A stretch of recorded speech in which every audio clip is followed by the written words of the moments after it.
Welcome to this edition of Hindsight is Horrifying, the show where two mostly normal and somewhat cynical adults discuss life as members of the TV generation. Now, here are your hosts, Darth Jada and Jason Mitchell. I already ran the intro. I mean, we've got to get started. Yeah, we can't wait anymore. Where the hell is Adam? Did he text you? No, I was texting him furiously trying to figure out where the hell he is, and he just... God, I don't know. That puts me in a mood. I'm just turning the audience that freaking guy. Yeah, turn his mic off. Forget it. Yeah. I'm over it. But I guess some people just get big heads, you know? Yeah. Because we had some good news last night, Hindsighters, and we told Mr. Brown that he's got a straight offer along with us on a production that's coming up. And I guess he just got too big for his britches. He felt like he didn't need to show up, so he ghosted on us. He's literally not answering my messages. So it's one of those things. It happens. Egos get to a certain point. I guess so. But people are kind of used to a 3-person. Yeah, I mean, now, the two of us. I mean, what good is this show anymore? Should we even do it? God. Wait a minute. See, hang on. I've got a publicity still. Around. Okay. Yeah, here. Yeah, I was about to say. Oh, okay. Why do you have this? None of your business. Oh, okay. Inspiration. Excuse me. There we go. There he is. There we go. So there's Mr. Brown. Yeah, wait, something's missing though. What? Here. There we Perfect. go. Try that. Oh my God. Okay. There we go. How's that? Very, very good. All right. It's like he's in the studio with us. That's kind of weird. I just got an alert on my phone that my tanks are empty. Oh, no. Because this is a dive computer. Oh, okay. So apparently I'm about to die. Thank God you're not in the water. That's the good news. Wait, am I? What if I was? Are you? Oh, God, Anne Heche is here. With special guest Anne Heche. Whoa. So anyway. Imagine. In case you haven't heard, Hindsighters, Anne Heche, who we're still not certain is a real person, she's apparently going to make an appearance on Dancing with the Stars, so that's exciting. Yeah, that's the news that I woke up to That's what I today. heard, but the problem is I'm like you. I'm still not convinced that Anne Heche is a real person. Well, that bitch Carol Baskin is also going to be on Dancing with the Stars, so that's exciting. So this is fun. Yeah. Well, let's get to the movie. Oh, yeah, the movie. That's what people watch this show for. They watch this show. I feel like I'm forgetting something. Audio's recording, camera's recording. Yeah, we're good. I think we're okay. Let me put my headphones on just to make sure that we're all on the same Wait, page. hang on a second. There we go. I can hear you. Is that right, Mr. Brown? Is that right? I am Jennifer Lopez. I wish you could see the image. Oh, man. We're going to have so much fun with this. Yeah, thanks for not showing up, Adam. We really appreciate that, wherever the hell you are. Good Lord. So I wore green, and Jason, tell the Hindsighters why that might be relevant today. Because green is the color of vomit, and we're watching Green Lantern. Green Lantern. The 2011 something version of a movie that literally no one asked for. No, we didn't. It came out of nowhere and it disappeared just as easily. Yeah, and it really did. I want to say that it lost money just out of the starting gate. It was what they refer to as a critical and commercial failure. Yeah, because the thing is, and what a lot of Hindsighters may not be aware of if you're not in the acting or movie industry is that... Which, let's be honest. Even we aren't. Yeah, we're not. Well, we're in the acting industry. We're in the acting industry. We'll bring that up again later. We don't have critical acclaim or anything, but at least not everywhere. Anyway, yeah, Green Lantern. Let me see what the budget and box office gain was. Because what happens with movies, Hindsighters, is that even when a movie does make a lot of money, studios typically spend a lot of money just marketing said movie and letting people know that it's going to come out, yada, yada, promoting it. And so they lose a lot of money in that market as well. So when a movie doesn't make money against the budget, it's a huge loss. It's a bigger loss than you even see on Google when you check it out. So let me see what that was, Jason. Well, and this is a classic example, too, of a movie that was troubled in production. You know, you had a lot of conflict between Yes. the star and the director.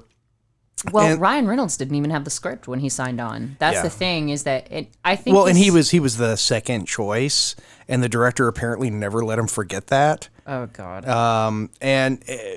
So you have a movie that's got production issues, and it's got a fairly large budget to begin with. Mm-hmm. But then the studio decides to do the kill shot, which is where we're going to put our hands into it and futz with the movie. And that's going to involve doing some more ADR and things like that. Right. Maybe some reshoots. But by doing that, we're also going to raise the budget by about $8 million. So now you've got another $8 million that the troubled movie has to make. And it's a recipe for disaster in this case. Well, and That's what happened. was the budget was $200 million. That's outrageous. It is, because they made Deep Blue Sea for $60 million. Holy hell. Like, get a more talented director, you hack. Get Louise on this project immediately. The box office. Well, it has a Skarsgård in it, so it has that going for it, like Deep Blue Sea. No. That's Sarsgaard. Peter Sarsgaard. He's married to Maggie Gyllenhaal. Sarsgaard, he not has nothing to do with the Skarsgårds. Yeah. So the Skarsgårds are Stellan, so Bootstrap Bill from Pirates of the Caribbean, and then you have Alexander Skarsgård. Yeah. Mi amor. And he was on True Blood. That's what he's most known for. He's in a great movie called War on Everyone. I'm sorry, I'm already just... I know. But then you have Bill Skarsgård, who's the present It clown. Yeah, So those are all the Skarsgårds. Which one Peter Sarsgaard. This is Peter Sarsgaard. Yeah. Okay. So, the box office for this movie, it cost $200 million. It made $219.9 million. So Well- you can pretty much bet that the studio lost money on Oh, it. yeah. For that After reason. marketing and everything else. It's not enough of a yeah, margin. it's not enough, Exactly. no. Well, and the movie itself is... Expeditional. It's... But such talented actors are in this movie, which is what's crazy. So it's weird to me that Ryan Reynolds, A, was a second choice, and B, that the director would have the gall to bug him about it. Jeffrey Rush was doing Jeffrey Rush. expositional. I think I said expeditional earlier. You did. Damn it. I didn't know what you were going Expositional. for, so I didn't. I yes-anded you. I mean, we kind of, yes, and peel the banana. Peel the banana. But yeah, you have Ryan Reynolds. I mean, I don't know about Blake Lively, but yeah, Peter Sarsgaard. Mark Strong from one of my favorite movies, the RDJ. Well, the first one, he was the villain in Sherlock Holmes when RDJ was Sherlock Holmes. You have 10 Robbins. Jeffrey Rush, like I said, was doing the exposition in the beginning. Yeah, So, Jeffrey. Well, and he's in the movie also. who is he? He's the fish guy. No, he's not. Yeah, he is. No. Who is he? Who's the fish guy? I don't have the fish guy. Do we know his name? I can look it up. But no, Jeffrey Rush was doing the narration in the I beginning. know. He was. It was. Okay. It was. No, Let's totally see. him doing the narration. Jeffrey Rush, Green Lantern. Let's see. All right. How we live in exciting times. gang. This is the only way you can make this movie interesting. But tell everybody what's happening. So, Well, for those of you who don't know, who aren't familiar with Green Lantern, the Green Lantern is a comic book superhero, and he's not a bad one. He's a Green Lantern's a. he's pretty good. It's an interesting idea. It's basically you have this core of people from various worlds who are made Green Lanterns, and the rings choose their the heroes. rings choose them. There are 3,600 Yeah. of them for all of the solar systems that we And- have. Apparently, can we get Neil deGrasse on the phone? Yeah. Sweet baby Neil deGrasse Tyson. There's so many solar systems. Well, and they the Green Lantern Corps serves at the behest of some kind of weird, creepy. Either they did too many drugs when they were young, or they don't do sex anymore, or something. They called the operate Guardians. Those guys, the Guardians. Yeah, I the thought you were talking Guardians. about the lanterns. Okay. No. So the lanterns boss around the the Guardians boss around the lanterns and make yes. them do good and protect truth, justice in the intergalactic way. No evil shall escape my sight. Yeah, which big deal. So you see it. So anyway, Ryan Reynolds becomes a Green Lantern, and the superpower of the Green Lantern is one of the coolest superpowers that's never used correctly. Yeah, because, and I guess it's just based on your imagination. So is it really? Well, anything that you will to be, any object, you can. If you want to have a big truck, if you want to have a big Hot Wheels An elephant track, or, whatever. and put a helicopter in a Hot Wheels car. The limits are only your imagination. But and the reason I say it's used terribly is because if you had this power and you were fighting bad guys, you would just imagine like an arterial blockage.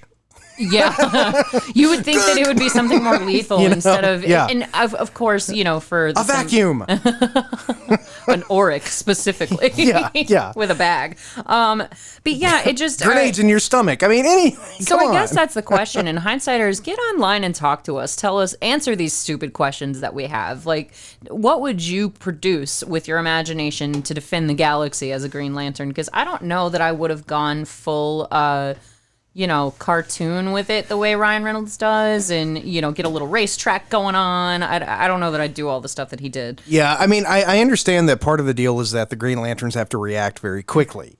So if you see somebody falling, you're just going to kind of react and come up with a big pool of water. Yeah, exactly. Which he does. And I guess, you have to take in...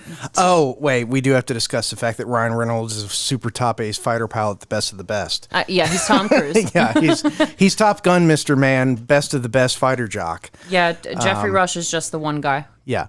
Tomar Ray. No, that is Tomar Ray. That's the name of the fish guy? That's the fish guy. Oh, okay. All right. You win. Good job. So, and we have to mention that he met his lovely, lovely wife, Blake Lively, on this set. And she's that's kind of cool. Yeah, and so I think that's the one silver lining that we can take from this movie, Jason, is the fact that at least a nice, happy marriage was produced from it. There are, three children who are alive today because of Green Lantern. Oh, my God, seriously. Because the way Ryan Reynolds talks about his children on Twitter is utterly hysterical. He's like, I love having fun with my kids in the beach and burying them in the sand. It's even more funny to, revisit them tomorrow after I go to dig them out or something. I'm badly paraphrasing, but he trolls his own children on his Twitter account, and I love that about Ryan Reynolds. He's hilarious. So we have to establish at the beginning of the movie a couple of things. One, that Hal Jordan, yes, the Green Lantern, who was the second Green Lantern. So who was the first? You've alluded to this. I can't remember. Let me his look name. in my notes and see if I even know. Hal Jordan is the Green Lantern I grew up with. No. I mean, who was the actor that was the choice before Ryan Reynolds?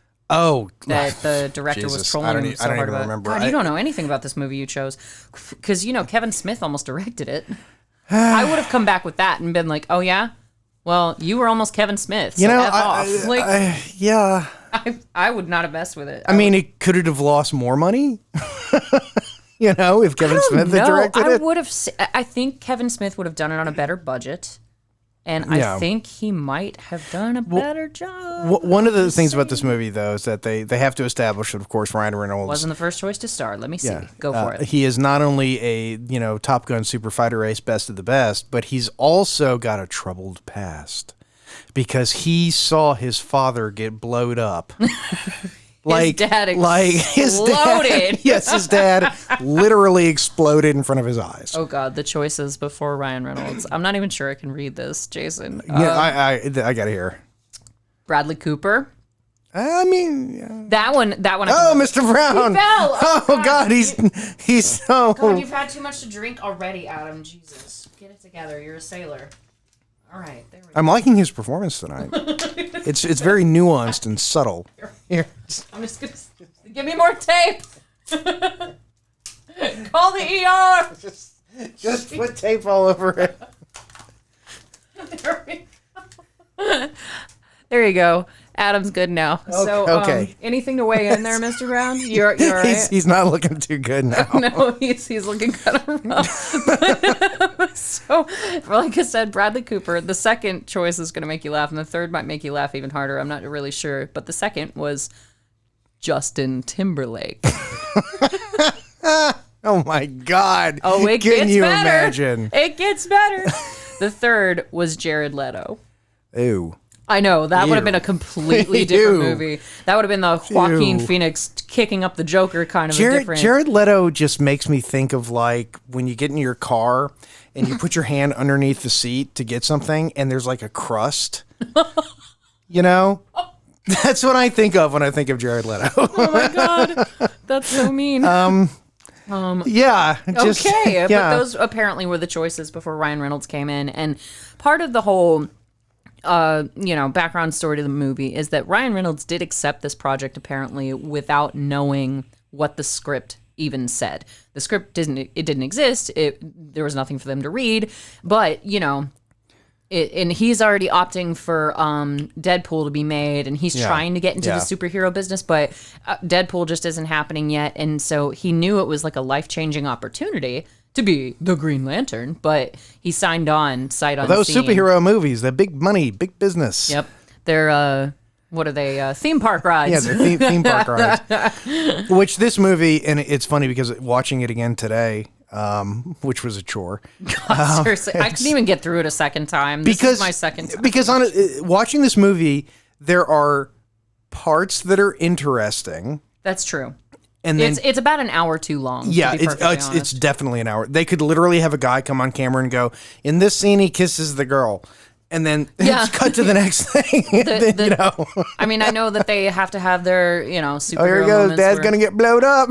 And that's what's hilarious. It's very O.J. Simpson in the sense that, like, Hal. I'm going to be Joe Mike. God. And I got blowed up. But it's so O.J. Simpson in the sense that his dad, like, crashes. He takes off with this test flight, crashes into a building, skitters across the cement. Like, it's a whole big thing. Then he doesn't blow up until he's completely still. Yeah. And they wang him with a frying pan. I know it's like a Wile E. Coyote thing. Yeah. It's like, how much better would it have been if his dad had held up a sign that said "help"? Oh my God! He blew up like Calamity Jane.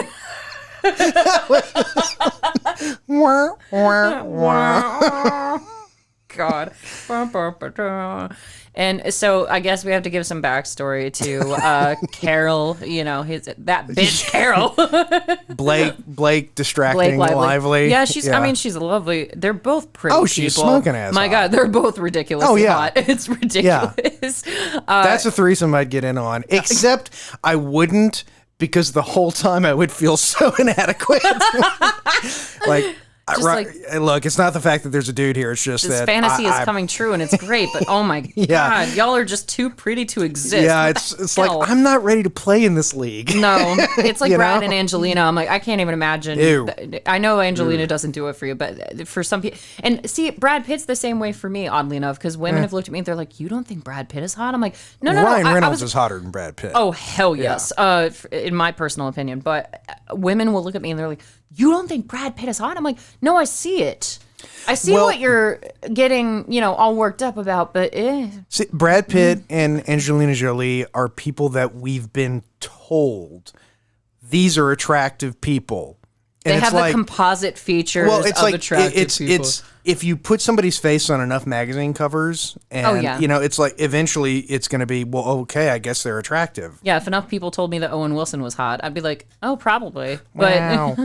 Wow. I just watched Midnight in Paris last night, so that was fresh on my mind. But the one thing about Ryan Reynolds, though, and this isn't really a criticism. Ooh, damn. Yeah, right? She's in that pencil I hate to see you go, but I love to see you. Wait. Love to watch you leave. I love to watch you walk away.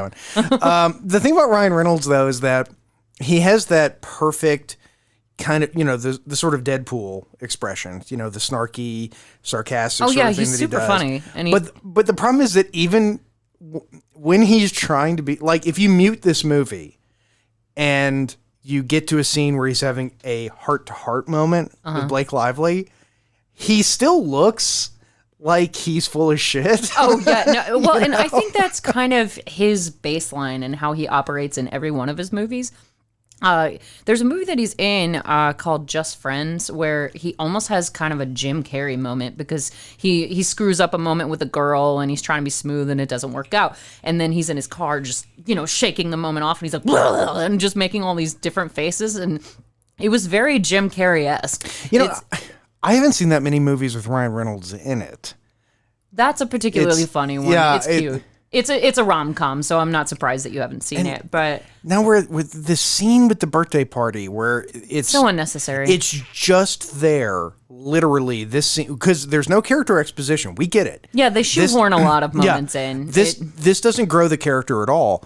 But what it does is it establishes that Hal Jordan is not just a screw up at work. He's also a screw up everywhere. But what's the real point of the scene, though? The point of the scene is that he's basically trying to emulate his dad, because when he's a little boy, when he's flashing back, he's talking to his dad, and he goes, "Aren't you ever scared, Dad?" And his dad goes, "It's my job not to be," And so that's so you would have emulates known that with his nephew. But you would have really kind of already they didn't need to known drive that. it home twice. The point of the scene was literally to show him flicking the car off the Hot Wheels which track. was such a dick move. It's like the kid. Yeah, the but that was it. time. That was the only value to the scene, because that sets up the Hot Wheel car when the helicopter is crashing later in the movie. I did not even put that together, Jason. That's the only reason for the scene. You're blowing my mind. that was well done. I'm totally with you. So I guess that's the payoff. Does this kid even get named?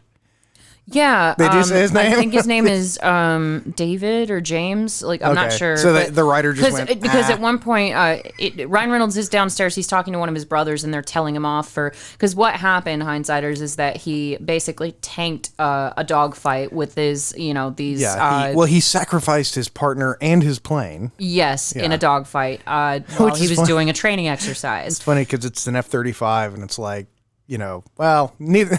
I know one of them's not coming home. Yeah, for real. And then, at the end of the movie, when he conjures the two F-35s, and I just thought, and they both promptly break down. Yeah, they're like a Chevy Spark. They just crash. The term is hanger queen. Oh, and I've never heard this. That's a nod to Wonder Woman. What is? Oh, the fire! Oh, the invisible jet. Yeah, okay. It's an F-104, and he says You're catching so many different things in this movie that I just did not see. Well, because there was apparently there are little hidden references to the Justice League, because the idea was, if this works, maybe we'll use this as a way of launching the Justice League as a cinematic universe. And I'm such a noob. Green Lantern is DC, right? Yeah. Okay. Yeah. Okay. Then I'm not as much as a noob as I thought. Superman was actually supposed to be in it.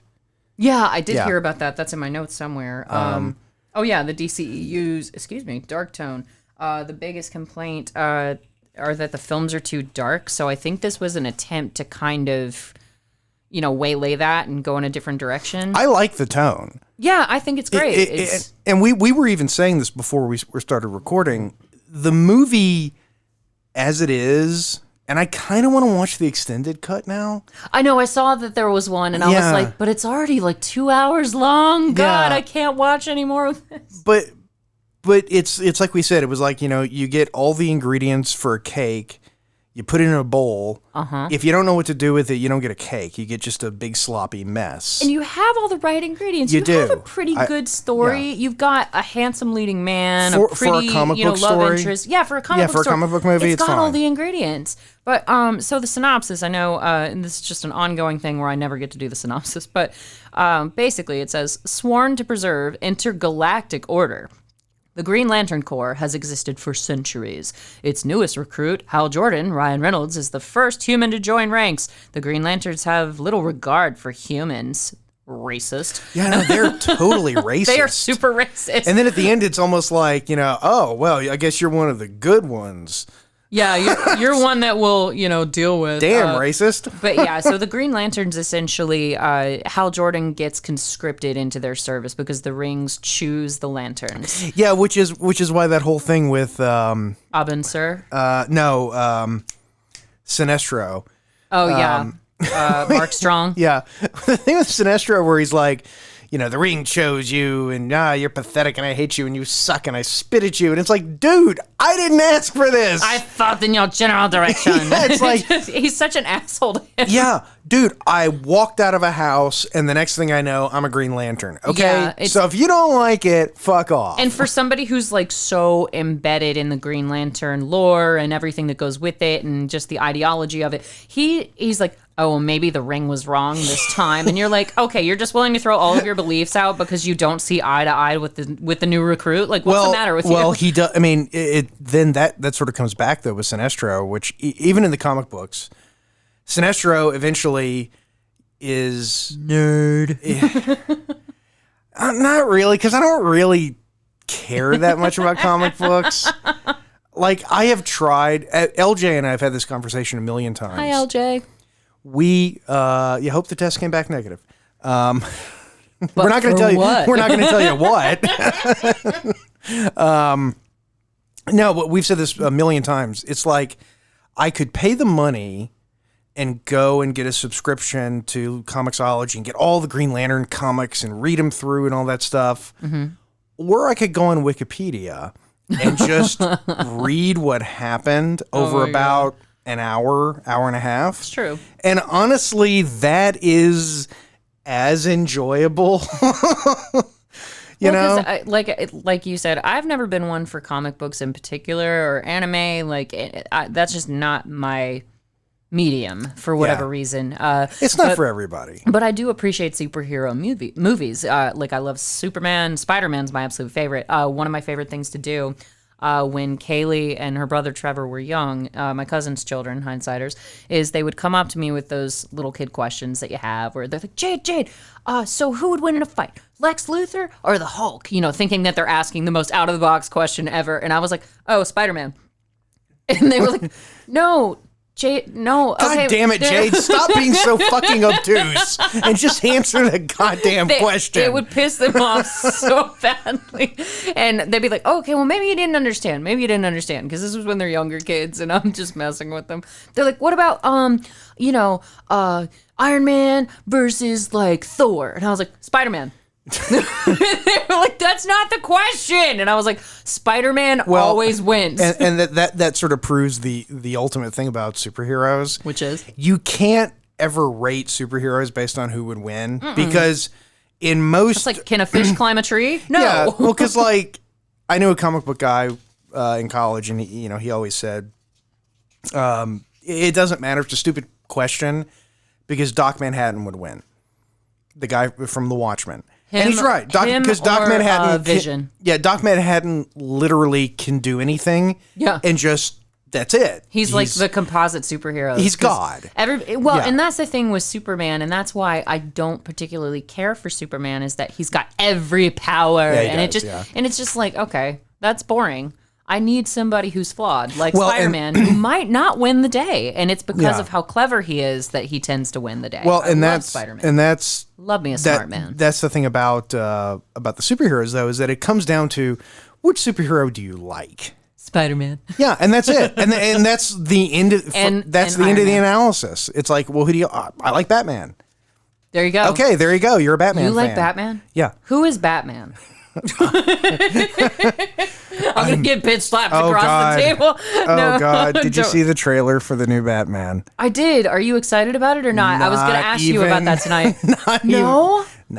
Not even a little? No. I was like, okay. And then I saw him with his emo makeup on. Well, and I went. The makeup, to be absolutely fair, it emphasizes his mask. So that I know. Okay, all right. Look.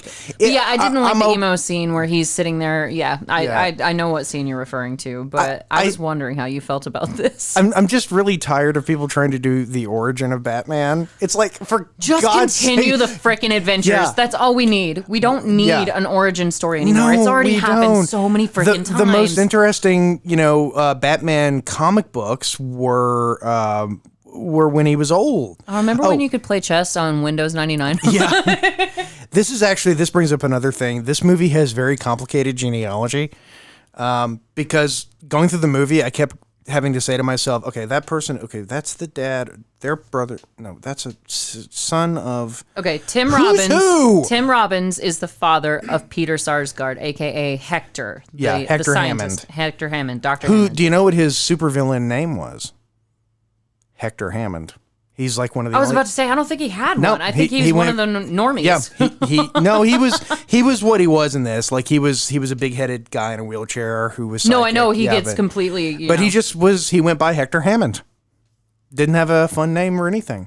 Oh my God! It's like how y'all know that my name is Jade now. It's just identity revealed. Yeah. But before we go too far, we are at our stopping 30-minute point. block. Yeah, okay. So we're going to take a quick break.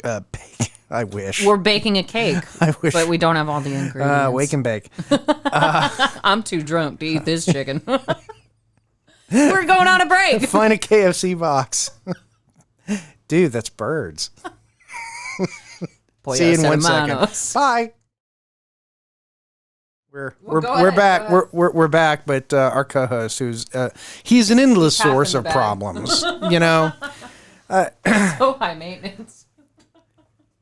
Yeah, fix that side of his face. Let's.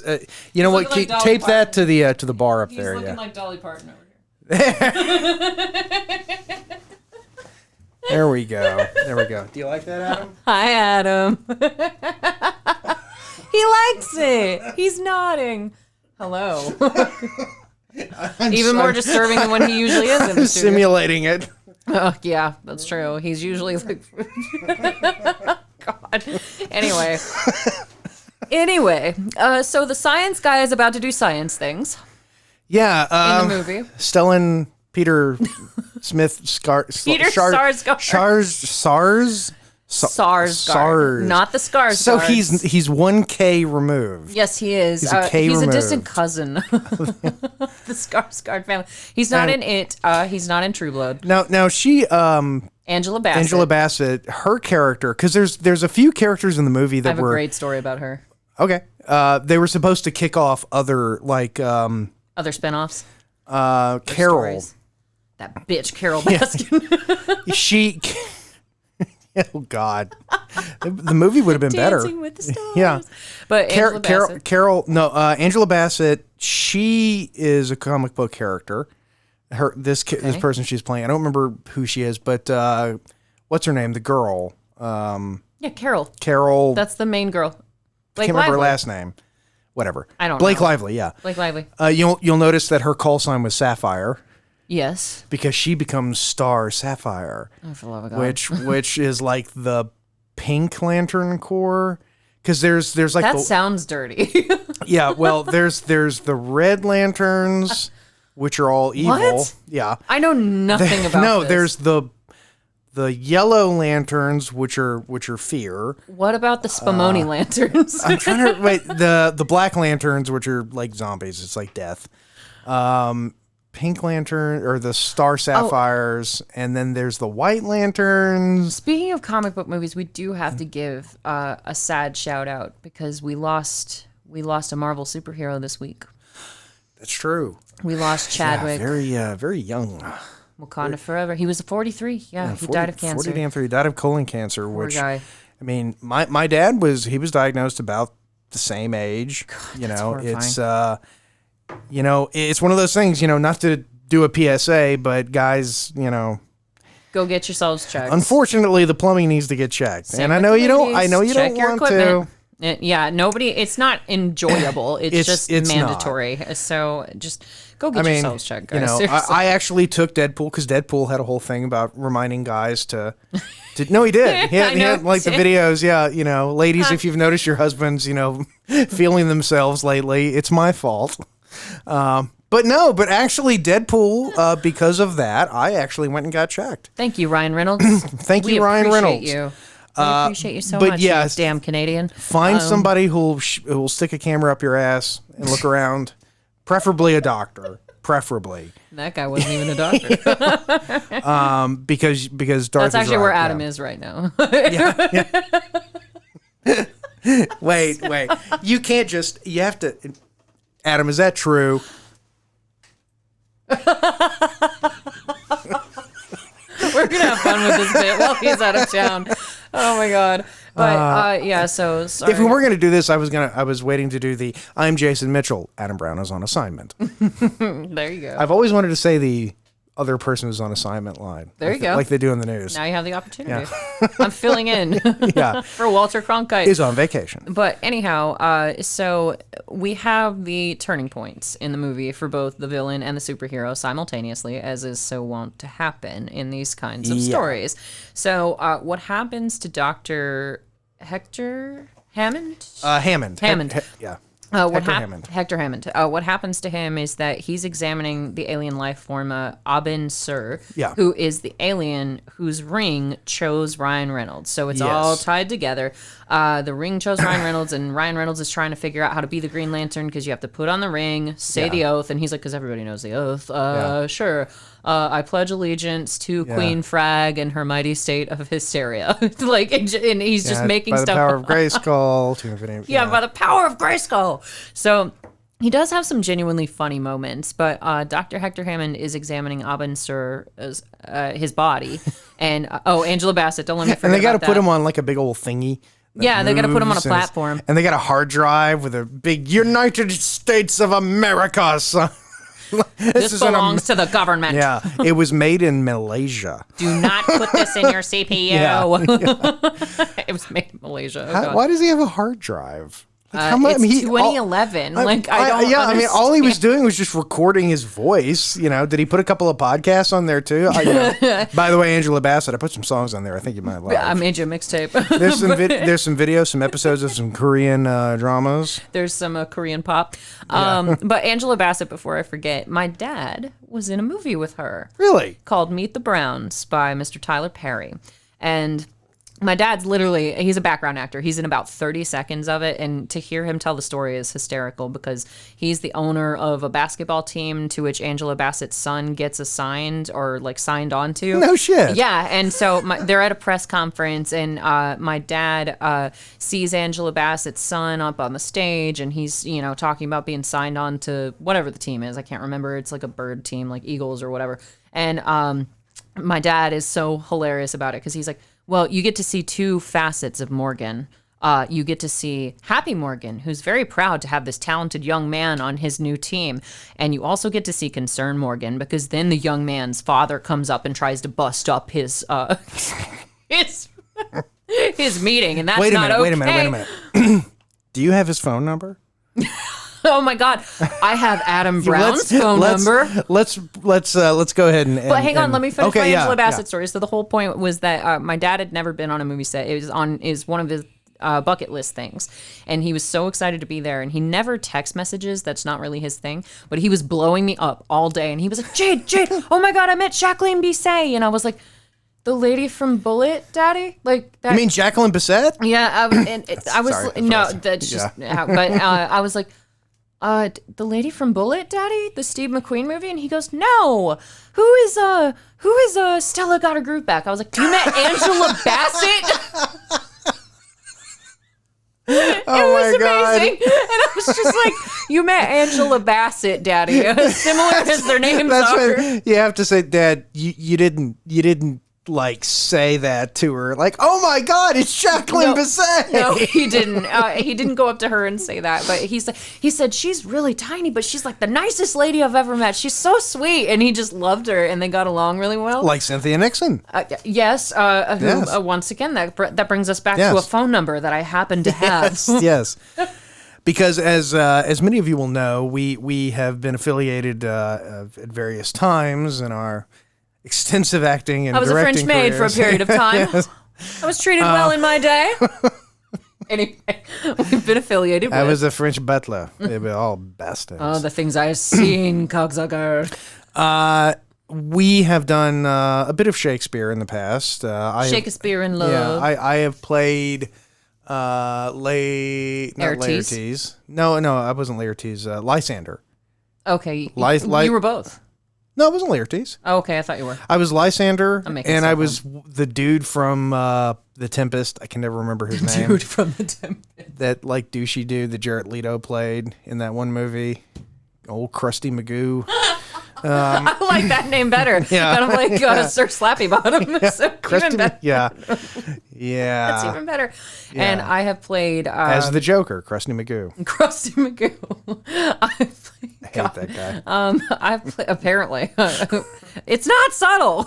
But I have played Beatrice. I have also been a character from The Tempest. I have been Mercutio. I've been Tybalt with the same company that we've worked with before. And what happened, Jason? Well, I try to get out, but they keep pulling me back in. We're going to be back acting in October. With Mr. Brown. With is Mr. That, is that correct, yes. Mr. Brown? It appears so. He'll be making an appearance. He's taller than this. Let's fix it. That's true. Yeah. And that's the angle his head is normally. Oh my God. I'm never going to get over this bit. It's There we go. Is that more normal? This movie is so talk throughable. Anyway. Oh yeah. Ryan Reynolds. He's getting Reynolds. beat up, and then he kills these three guys. Like I said, this movie could have blah, been blah, an blah, hour blah. shorter. Like, Anyway, holy green light, Batman. But yeah, they asked Batman to be in the movie, but he flat refused.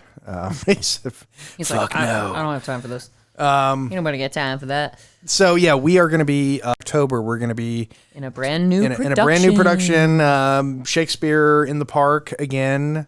It's going to be at Wills Park. We'll give you guys dates on our social mediums and all that stuff so you can find it.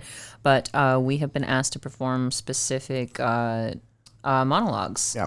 So that's going to be really exciting, and we'll announce more details as they come out. But you will be able to see all three of your beloved podcasters back on the stage, and we may even find a way to live stream it. Yeah, and unfortunately, one of my scenes is, I think, the last scene, so you will have to sit through the whole thing. Oh. So, I know.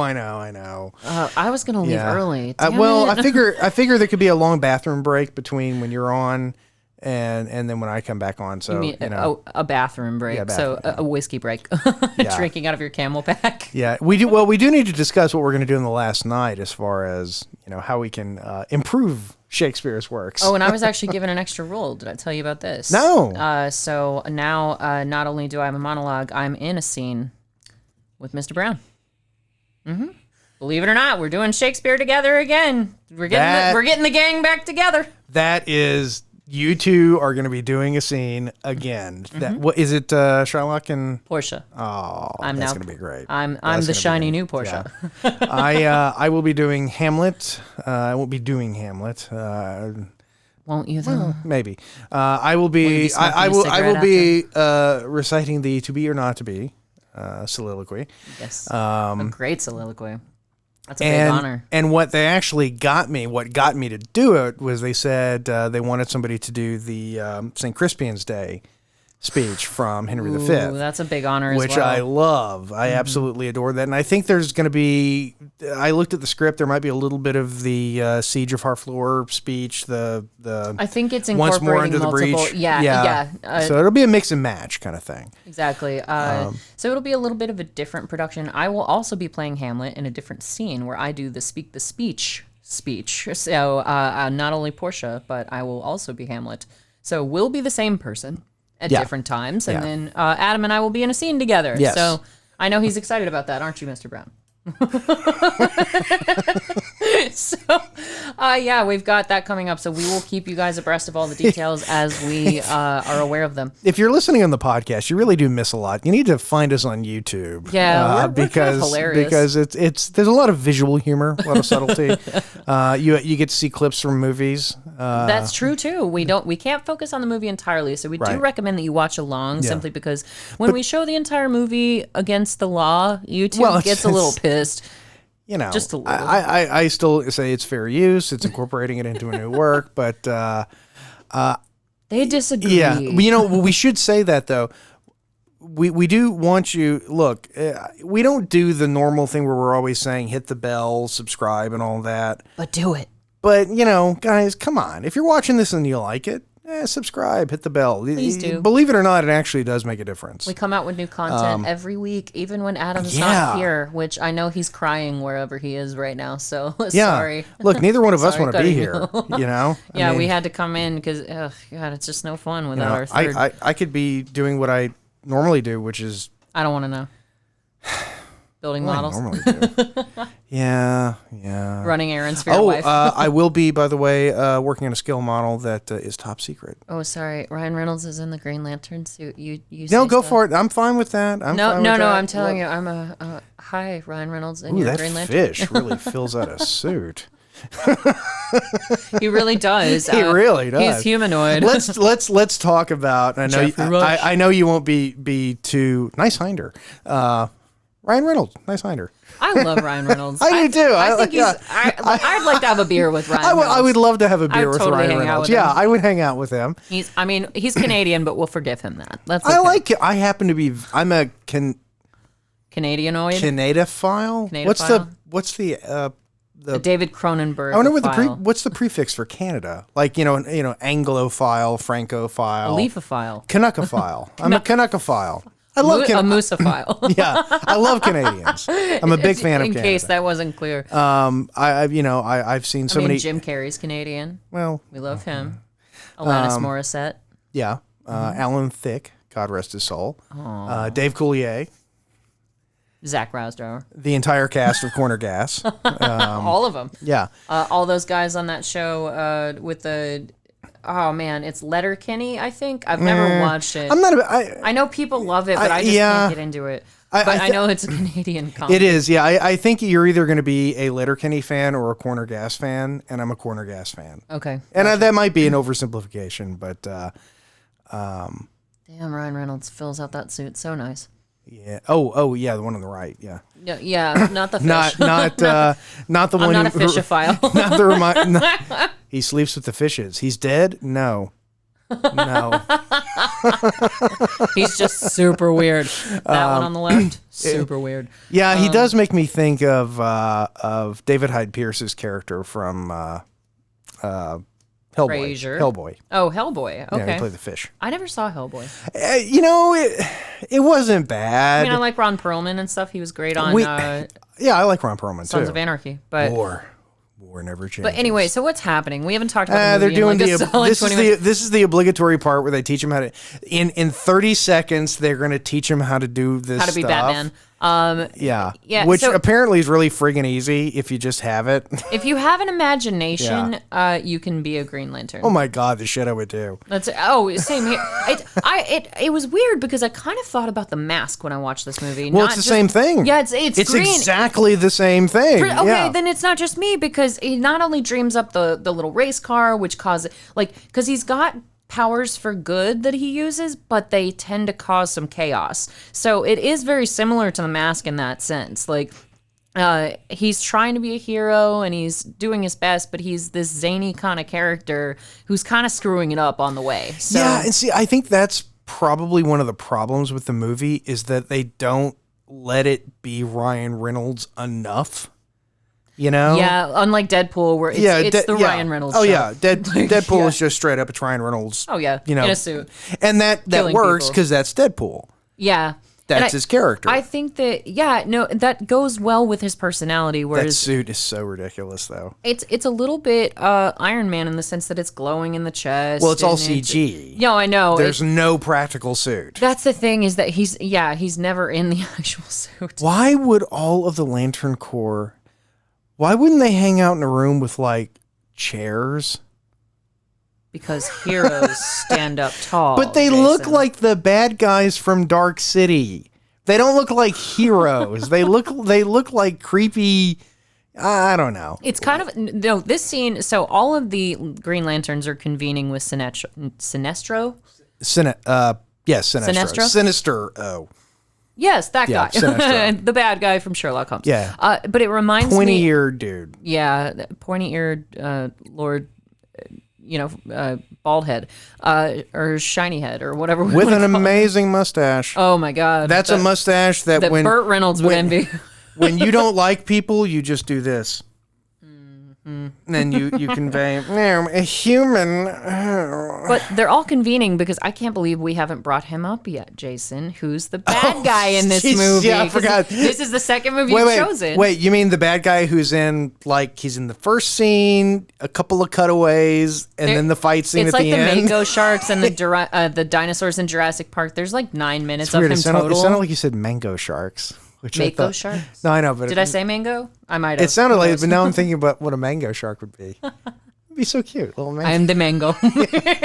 I'm going to eat you. The bad guy is Parallax. Yes, who is voiced by... Clancy Brown. Yes. The Kurgan. It's better to burn out than to fade away. Oh, my God. And then he apologizes to all the Green Lanterns for sexually harassing them in a church. Clancy Brown, who had a great guest role in Rick and Morty. Yes, he did. But no, Parallax. Big fan of the whirly durly. Yeah. Are you? The word parallax is it's like, I don't know why the character is named that, because parallax is just the apparent difference in measurements based on where the measurers are standing. So like, if it's kind of like parsecs. That doesn't actually make sense either when you dissect them. No, they tried to retcon that in that Solo movie, but they tried, but yeah. We made the Kessel Run in less than 12 parsecs. I don't even want to. Oh, I saw a guy driving. I saw there was an exterminator driving around town here in Alpharetta, and he had a bumper sticker, and it was Spaceballs, the bumper sticker. Oh and I had to remember to bring that up on the show because I got his phone number, and I'm like, if I need an exterminator, I'm calling you. You might not be any good at it. Yeah, that's true. Oh, because that's something we failed to bring up when we were talking about our yeah. new production, is that the director of this production was particularly excited when I recommended Mr. Brown be part of the production. And what was hilarious to me is that I was like, oh, have you got Adam on your call list? And the director said no. And I was like, oh, he should be. He's awesome. Well, he didn't know. You had to remind him who he was. Well, no, he remembered who he was. He just didn't have him on his contact list. And I was like, so my Benedict from Much Ado About Nothing. And he goes, you have that guy's number? And I was like, I think I can pull some strings to get you in touch with him. Yeah. So that was hilarious to me. And I just heard Adam's head grow 3 sizes wherever he is that's right the sitcom we should do. The sitcom we should do should be about a small community theater. Community theater. Yeah, community. Yeah, theater. Yeah. That's what, yes, you got it. Oh my God. Yeah, you got it, man. Oh my God. Oh, okay. All right, we need to get Dan Harmon's phone number. Absolutely. Dan. I have his phone number. Yeah, Dan. I have everyone's phone. Dan. Call. Okay? It just so works. We're just the weirdos you're searching for. Yeah. Come and find us. And we love Abed. Ryan Reynolds, when he gets really like he's about to poop stressed.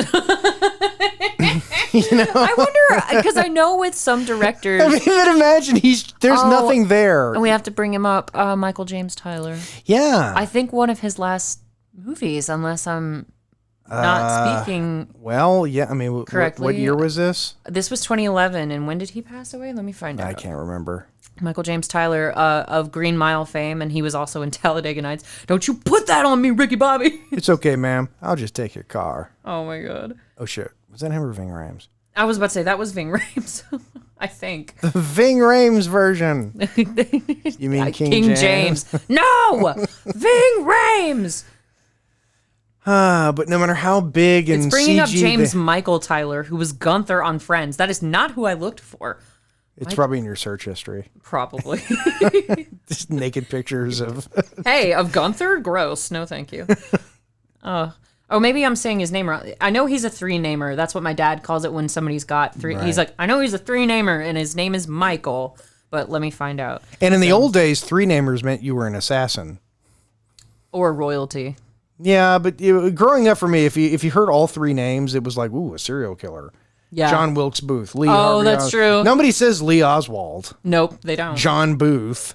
You know. That's, oh my God. No, you throw the 3 names in there, it's because you shot a president. That's going to bother me. Or your mom is yelling at you. Because that happens too. Oh my God. What you 3 name? No, another Friends episode. Yeah. What are you 3 naming me for? Oh my God. Yeah, let me look it up. The CG suit that all the Green Lanterns wear, it's hot. Michael Clark Duncan. I'm so sorry. Duncan, I completely misquoted his name. I apologize, guys. But Michael Clark Duncan. A sword? How human. Really?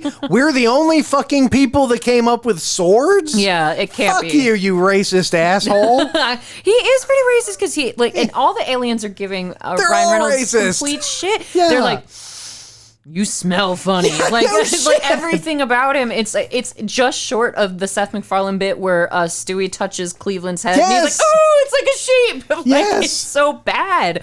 And I'm just like, come on. But yeah, Sinestro kicks the shit out of Ryan Reynolds.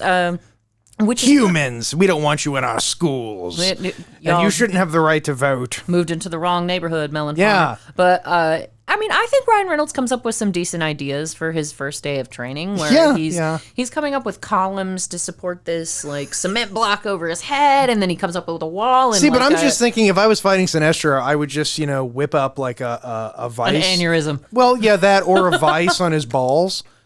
Because then... even if he figures out a way of getting it off, I still crushed your balls, motherfucker. Yeah, it's still over. Yeah, I mean... Because that's my question. It's sort of... yeah, an aneurysm. Yeah. Aneurysm's instantaneous. Conjuring up, artery blockage. Yeah. High cholesterol. Wait, there's good cholesterol? So Sinestro's just such an asshole. And you kind of get... bit of a Broheisen moment between him and Abin Sur, because he's like, that was my mentor. You'll never be half the Green Lantern that he was. And or half the lover.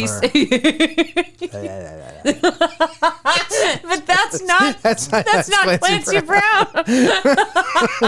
Oh my God. And Clancy Brown got a paycheck just to sit. He got a paycheck to sit and go, raw. I'm going to, what's the line? I'm going to be a cloud. It's just a ridiculous movie. It really is. The satellite. We're going to see that satellite again. That satellite has some payoff. Oh, there's payoff. The long and short of it is that Hal Jordan is a quitter. He's only good at one thing. He's the fighter ace pilot. He's Tom Cruise. To be fair, that's he's no like, Iceman. Well, no, but it's like saying you're only good at one thing, being a brain surgeon. It's like, yeah, that's enough. That's an impressive thing to be okay at. Like, yeah, I have a cleaning lady because I'm not that great at keeping my house straight. But I'm, a doctor. So screw up. All you know how to do is fly high performance military jet aircraft. That's why I love that they give Sherlock so much shit on BBC, where Watson will be like, you don't know anything about the solar system, and he's like, screw science it. building. Yes, I love that. It literally says science building. So how Dr. Hammond becomes evil, as it were, is he was... I know he wasn't a doctor. He's there whenever the aliens hatch. Yeah. I'm there for the birth of every Green Lantern on this island. Little Ryan Reynolds coming out of an egg. Oh my God, I need to see this video now. Oh, that's going to bother me. He needs to watch Ryan Reynolds hatch out of a little egg. What do you think, Mr. B? Would you watch that? Oh, wow, enthusiastic. Yeah, he's really excited about it. Exactly. So the way Dr. Hammond becomes evil, as it were, is that when he's examining Abin Sur, right? Am I saying that right? Now I think Abed. When he's examining Abed. So when he's examining Abed, who gives the ring, who passes it off to Ryan Reynolds, he gets zapped, his fingers in the wound that Abin Sur has from Parallax, and he gets sparked with this little yellow... Yeah, he catches Parallax disease. He catches Parallax, yeah. Parallax gets a hold of him real hard. And he becomes telekinetic, which is fun. But he's hearing everyone's thoughts, and one of his students disrespects him. Which as a pedophile probably is a, God, he looks so like a child rapist in this movie. Do I look enough like a child rapist? Register level? Where are we? It's my mustache. It's got to be just thicker than what's left of the hair on my head. Does it look like I have spare candy in my rape van? I love that his blood cells are turning evil. God. It's like on Star Trek. It's like on The Next Generation when they show Klingon DNA. Oh my God! And it's got like sharp edges coming off of it. And it's just like it's why would they not test this? Even their DNA is like dickhead DNA. Dino DNA. But so Hector Hammond's daddy is Tim Robbins, who's basically President Trump. They're the same age. Yeah, that's what doesn't make any sense in Hollywood. This. It's like I'm looking at it. That's not dad and son. No, it's not. They're. I would say they're. Nah, Peter Sarsgaard's definitely younger than Tim Robbins, but older brother I could believe. Yeah, older brother. Would make more sense, I could buy. But and I love how he's got it in a safe that isn't locked. Yeah, seriously. He just walks up and opens the safe. Yeah. Well, maybe that's where Dr. Saffron Burrows should have kept her shark info so that the shark couldn't have, fried all of her zip drive in Deep Blue Sea. God. Hey, Tom Jane. Holy shit, this movie is long. Yeah, I'm telling you, it goes on This forever. is like the longest movie in history. It's so not necessary. And like, there's an extended cut. I know, and I can't bring myself to watch it because I'm just like, it was already too long before it got cut. I mean, the only thing about the extended cut is that, and it is typically an excuse, but sometimes it's true. Maybe, I don't know, maybe most of the time it's true. What's that? That the director made a good movie, and then the studio got in and cut it up, and there was a lot of that going on. Made it a bad movie. And so supposedly the director's vision of this movie was not what you saw on screen. Well, okay, fine. So they have an extended cut. It's interesting because it's referred to as an extended cut, not a director's cut. Yes. So that makes me wonder, well, is it really better, or did they just add more stuff to it? You gotta wonder. Because what this movie doesn't need is more exposition. No. Yeah, we got it. Expositional. Yeah. It's all there. And that's the thing, is that the script apparently was nothing even like the finished film. Like, from start to from soup to nuts, like, this thing just fell apart.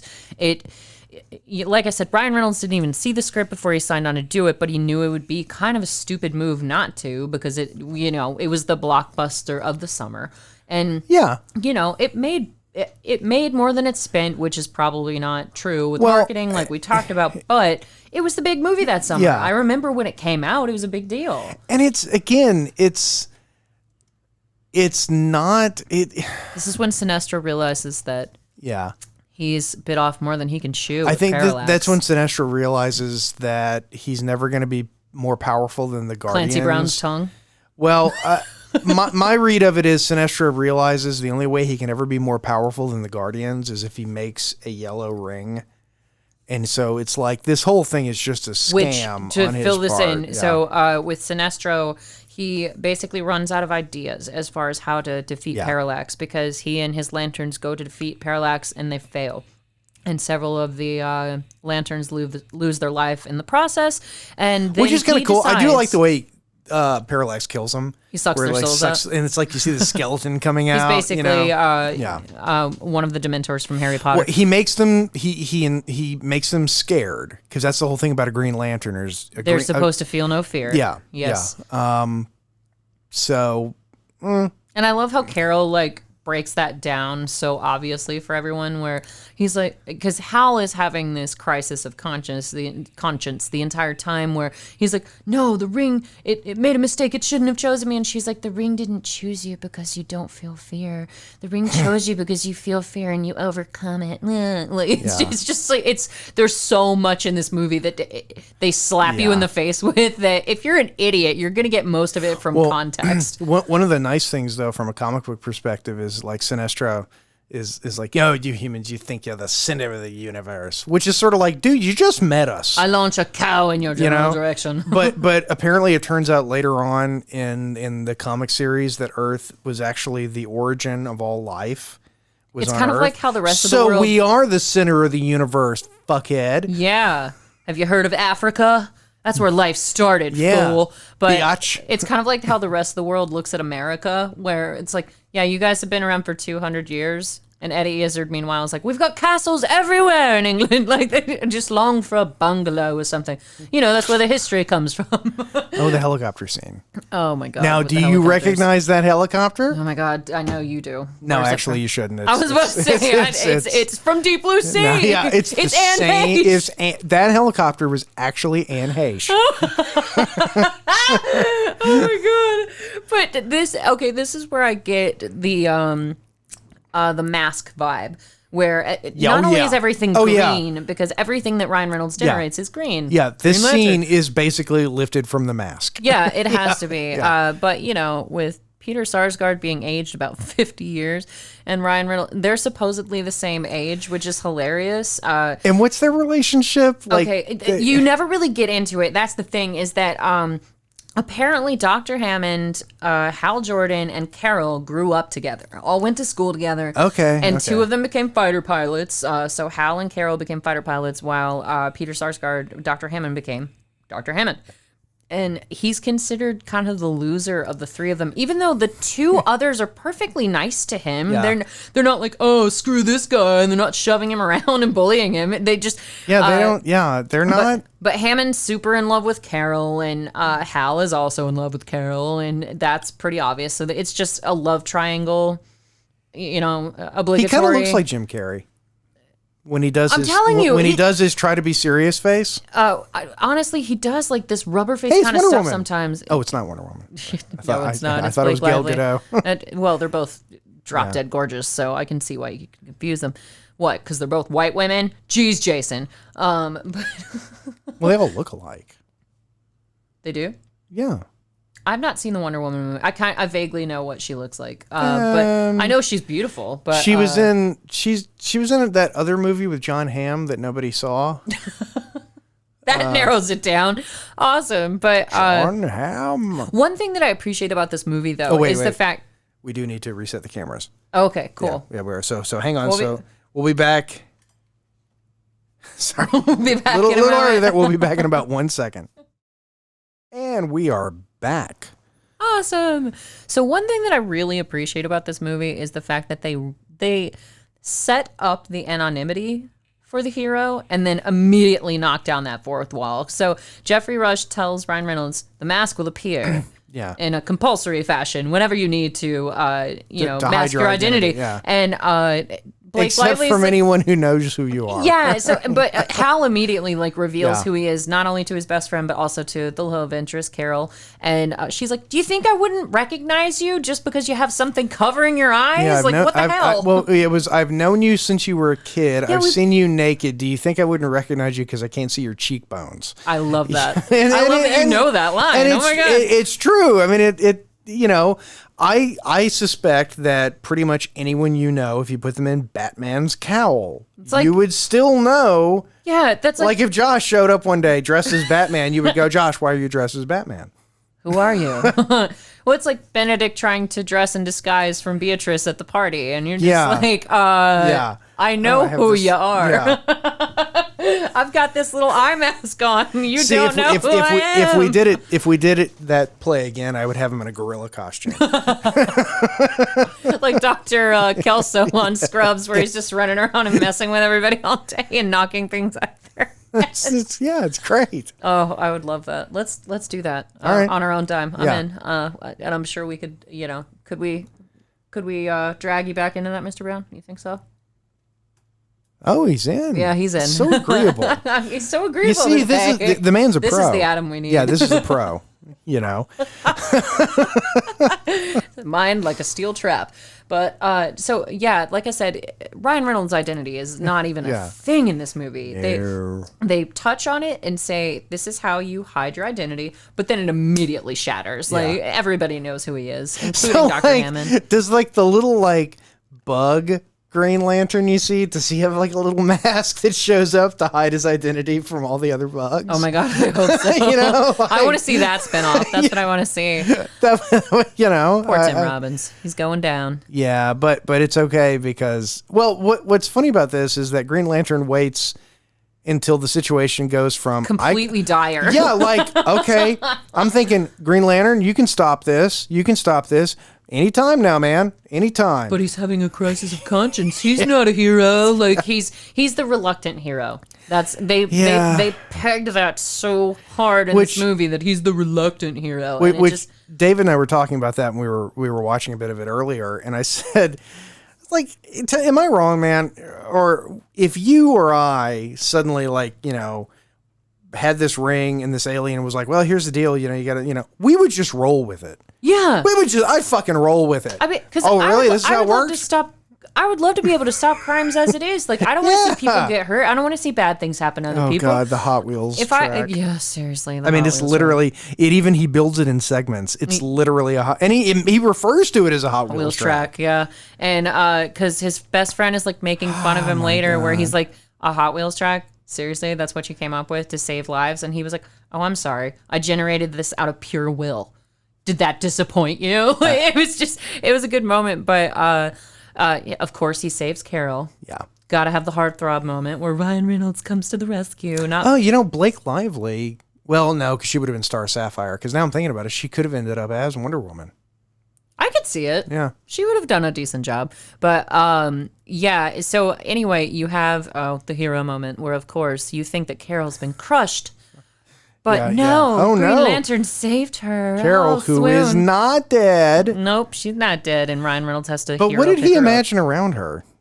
Just a ball dome. of stuff. It's Like just a dome. It's stronger than the glass in Deep Blue Sea. Yeah. The shark couldn't have broken through that. Yeah. Ryan Reynolds loves her too much. I'm telling you that. Stellan Skarsgård could not. His stretcher could not have broken that Green Lantern's dome. And Tim Robbins ends up stuck to a piece of glass in this movie, sort of like Stellan Skarsgård. Oh my god! Yeah. So there's another. It's crisscross. Crisscross. Yes, Peter. It's crisscross. That's perfect. But, yeah. So, meanwhile, Dr. Hector Hammond, because the two things that power them both is either fear or will. Yeah. Because those are apparently the two strongest forces in the universe is fear and will. And I guess if you have a will, if there's a will, there's a way. Well, but there's also fear, death, hope, love. Love, Hunger. There's actually a lot. There's a couple of of other things that are a little more overpowering. Thirst. There we go. Clancy Brown. Clancy Brown as a spider cloud. That will surprise you. Yeah. Well, because I guess we should. Because what time are we at, Jason? In the movie? This movie is so damn long. Well, yeah, we need. Yeah, let's Sarsgaard just is, skip ahead to. Because there's still 45 minutes left in the movie. I'm telling you, this movie's way too long. Yeah, I will skip till there is 30 minutes left. But Peter Sarsgaard is becoming Marlon Brando. I was thinking Philip Seymour Hoffman. Oh, but yeah, but that's good. They both look, work. look. Well done. But yeah, Dr. Hector Hammond. He actually goes to murder his father, Tim Robbins, at this little gala that they're at, and that's why the helicopter incident happens, because he wills for a beer spout to shoot into the tail of the helicopter, and Green Lantern has to save the day. Yeah. Oh, it's not Stellan Skarsgård who's stuck there. It's Jacqueline Bisset. Yeah, Jacqueline Bisset is stuck up there. It's Anne Heche. Anne Heche is stuck up there. See, this is why he didn't come back. We talk about Anne Heche. It's Anne Heche everywhere. It's everywhere. When I die, St. Peter is going to be played by Anne Heche. I knew it. I fucking knew it. I knew it. I knew it all along. So you get into the first willing fight. Yeah, an hour and 15 minutes into it. Yeah, seriously. Yeah. So yeah, an hour into it, you get the helicopter scene, and Green Lantern saves the day. But then he does it kind of reluctantly still. So he's like, oh, okay, well, I guess I shouldn't let all these people die. And Josh was like, a helicopter crashing through a group of people like that would cause so much more destruction. What the hell? And I was like, honey, it's a DC movie. Like, get over it. But this is the first fight that he willingly participates in. His ring calls him. It starts to flash and lets him know that something's happening. So he goes conveniently to, the science building. Where Hector Hammond is trying to kill his dad. And he's throwing Anne Heche into the glass. And they get into their first fight. But the problem is that now Hector Hammond Oh, he looks like Neelix from Voyager. Oh, my God. It's Neelix. Oh, my God. That's it. That's the one. Okay. You nailed it. Well done. Well done. Good call. But yeah, so Neelix is now aware of who the Green Lantern is because he's telekinetic. He can touch you and see all your thoughts, and he's a creeper. Yeah, and he's super in love with Carol, and he's got the whole thing with Carol too, because Hal is in love with Carol, Hammond's in love with Carol, and Hammond's brilliant idea is to make Carol ugly like him so that she'll love him. Yeah. Super idea, because she's not going to be pissed about that at all. Well, he's crazy, and that's just crazy person thing. But when he has Parallax's voice talking to him all the time as well, because that's one part of the movie though that just starts to fall apart. Is that okay? So Parallax is talking to Hammond. Mm-hmm. and he's like, I want you to kill the Green Lantern because that'll make it easier for me. Even though Parallax really isn't all that concerned because he's killed like a dozen Green Lanterns by this point. Yeah, Just he's one killed being so there many is not of that them. big of a deal. Yeah, why is Hal on his to-do list? Well, because he has Abin Sur's ring, and Abin Sur was the one who trapped Parallax in the first place. Oh, that's right. That's what right. it That's is. right. That's so, right. There we go. As Abin Sur was the greatest of the Green Lanterns, and he was the Yeah. only one with the strength and the measure to actually trap Parallax. So I have a question about that, because at the beginning of the movie, you do see the 3 Green Lanterns fall down into the tunnel where Parallax is kept. No, they're not Green Lanterns. What are they? They were fuck. What were they? I thought they were. No, they weren't. They were like they were something. They were another lantern. They weren't. They weren't, were a lantern, just not green. They weren't.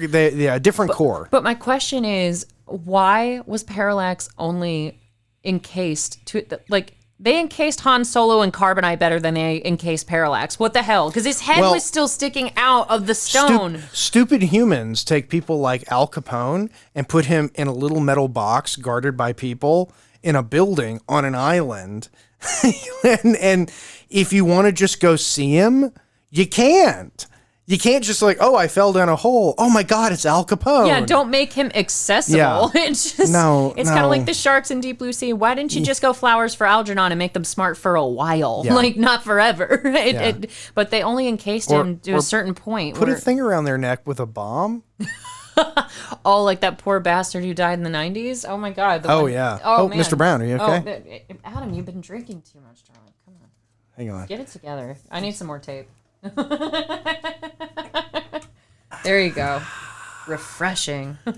So there's this pointless scene.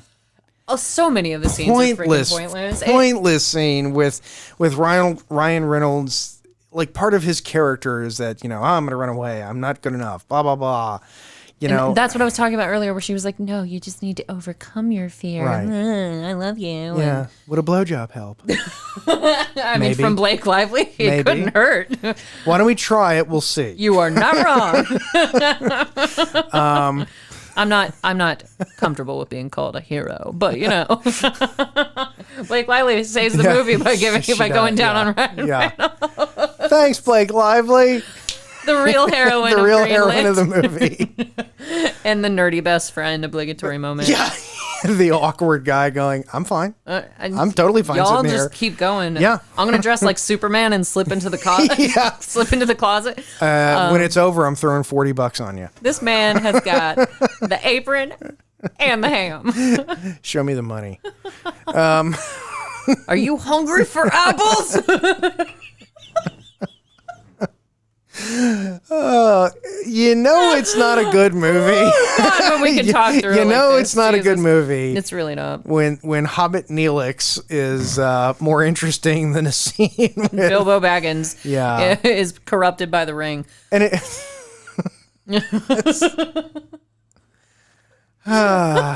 So what's happening?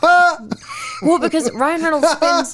Sorry, that's the sound. Is that what you're trying to do? No, I was trying to do the Bob thing when Bob's happy. Oh. I'm with you. Hi. Pee-wee as Green Lantern. That's what I want to say. Yeah. I'm not a hero. But yeah, so this is something that we didn't complete the thought. So it looks like a high school ring. Yeah, it really does. It looks like he just graduated from Roswell High. Wait, what was that company? Jostens?